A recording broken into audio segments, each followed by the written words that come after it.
We want to learn how to move our ball from one side of the stage to another.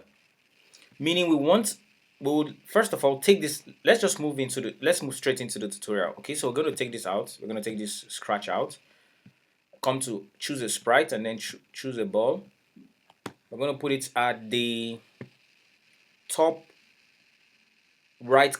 top left corner, and then change the backdrop. Choose a backdrop.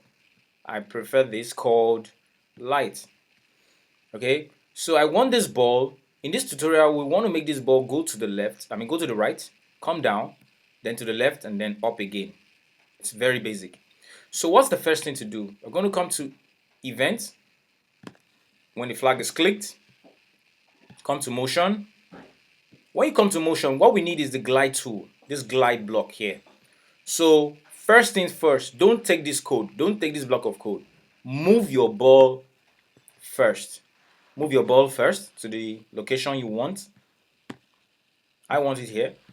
And then we'll see that the X and Y axis has changed. Then we take it here. Then the next thing you want to do is to move your ball again to the direction you want it to move.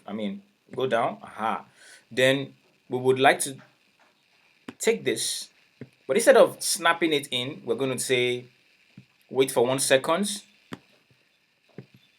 and then take this there. The next thing is we want to take this to the left hand side and then go back to and then wait 1 second, come back to motion and then glide again. Remember, each time you move the ball, the glide will automatically change. So we're going to take this and then add wait 1 second.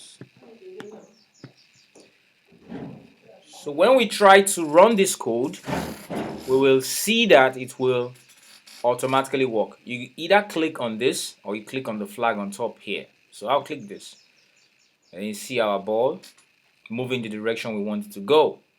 I think this is basic. It will stop because I only did it this way because but if I want it to be repetitive, I would just use the forever block and then add it there and then click, and then it will be rotating continuously without stopping. Okay, I hope this helps. See you in the next video.